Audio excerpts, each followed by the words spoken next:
عليكم ورحمة الله وبركاته. أهلا بكم مستمعينا مستمعي راديو ستارت في حلقة ورسالة جديدة من برنامجكم رسائل من الله. كلنا نملك الخيار، يمكننا أن نتعامل مع بعضنا البعض برفق، كما يمكننا أن نتعامل بقسوة، ويمكننا أن ندير ظهورنا أو نسعى للتواصل. يمكننا أن نهيمن ونتحكم، ويمكننا في المقابل أن ندعم ونحرر بعضنا البعض. إبراهيم هيقول لنا إزاي كلمة ممكن تديك أكتر مما يعطيك المال. نسمع قصة الشحات ورجل الأعمال مع إبراهيم. يقول: في إحدى أركان مترو الأنفاق المهجورة بلندن، كان هناك شاب هزيل الجسم شارد الذهن يبيع أقلام الرصاص ويمارس الشحاتة. مر علي أحد رجال الأعمال فوضع دولارا في كيسي، ثم استقل المترو في عجلة، وبعد لحظة من التفكير خرج من المترو مرة أخرى وسار نحوي، وتناول بعض أقلام الرصاص، وأوضح لي بلهجة يغلب عليها الاعتذار أنه نسي إلصاقات الأقلام التي اشتراها، وقال: إنك رجل أعمال مثلي، ولديك بضاعة تبيعها وأسعارها مناسبة للغاية. ثم استقل القطار التالي. هذه الكلمة أوقفتني أفكر فيها مدة أشهر. لماذا قابلت هذا الرجل؟ ولماذا عاملني باحترام؟ ما الذي أملكه ليقول لي مثل ذاك الكلام؟ من عدة أيام ومبيعاتي كانت قليلة، وكنت أدعي الله سبحانه وتعالى أن يرزقني ويبارك في رزقي. شعرت أنها رسالة من الله أن أدرك النعم والطاقات التي وهبني إياها، وعلي أن أخرجها وأطورها حتى أستفيد منها ويزيد رزقي.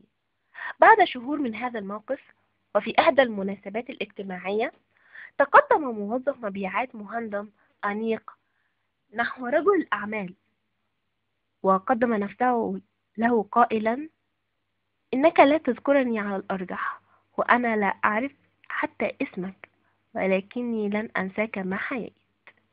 إنك أنت الرجل الذي أعاد إلي احترامي لنفسي، وذكرني بكل النعم التي أمتلكها. لقد كنت شحاتا أبيع أقلام الرصاص إلى أن جئت أنت، وأخبرتني أنني رجل أعمال. كلمة مع إحسان غيرت حياة إبراهيم إلى إنسان محترم له مكانته بالمجتمع. أتساءل: ما هي الرسالة من هذه القصة؟ ودي اللي هنقولها بعد الفاصل. استنونا. كم رسالة من الله أتتنا ولكننا ما استجبنا.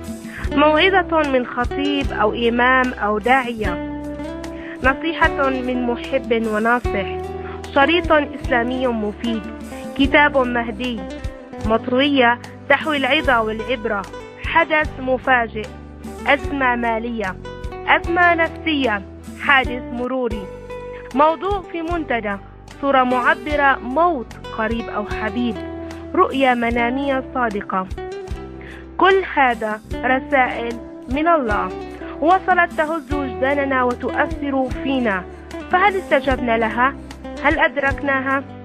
تابعونا ببرنامجنا رسائل من الله. تابعونا على النت على راديو ستارت www.radiostart.com يوميا الساعة 12 مساء بتوقيت السعودية، 11 ليلا بتوقيت مصر. تابعونا. السلام عليكم ورحمة الله وبركاته. رجعنا لكم تاني بعد الفاصل علشان نعلق على قصة إبراهيم ونفهم رسالة ربنا ليه. يقال: لا تندم على ما فات، شرط أن تتعلم كيف ندمت حتى لا تندم لذات السبب مجددا. هكذا فعل إبراهيم، فكر أنه الرزق موجود وعنده قدرات عالية، ولا بد عليه من التفكير في عدة طرق حتى يخرج مجددا بأسلوب جديد يستطيع منه كسب العيش. سبحان الله، أرسل له رجل أعمال وأخبره أنك تستطيع، فأنت رجل أعمال أيضا. هذه الكلمة كان لها واقع بنفس إبراهيم. أحد الحكماء قال مقولة حلوة ذات مرة: إن كثيرا من الناس وصلوا إلى أبعد مما ظنوا أنفسهم قادرين عليه لأن شخصا آخر ظن أنهم قادرون على ذلك. نعم، نعم الرزاق موجود، بس علينا ان احنا نتحرك ونشتغل ونجتهد حتى ندرك النعم التي عندنا، ولا هتوصلنا لمكانة عالية بالدنيا وهتفرق اكتر في الاخرة. فعبرة تانية من القصة ان فن التحفيز فن رائع يترك اثرا كبيرا وبصمة في حياة من نحفزهم، في اسلوب بسيط او كلمات قليلة تقدر ان هي تغير حياتهم. فالإنسان القادر على تحفيز من حوله هو إنسان ذكي دقيق محب ودود يسكن القلوب والعقول. لنشجع من نعتقد لديهم قدرات تصبح أفضل لو اعتنوا بها، وخصوصا بهذا الزمن اللي أغلبه لازم يحبطك وينزل من عزيمتك. فرجاء لنكن مثل رجل الأعمال الذي قابله إبراهيم. ومن هذا التعليق الطويل نقول: اشغل نفسك بيومك فإنه لم ينتهي بعد.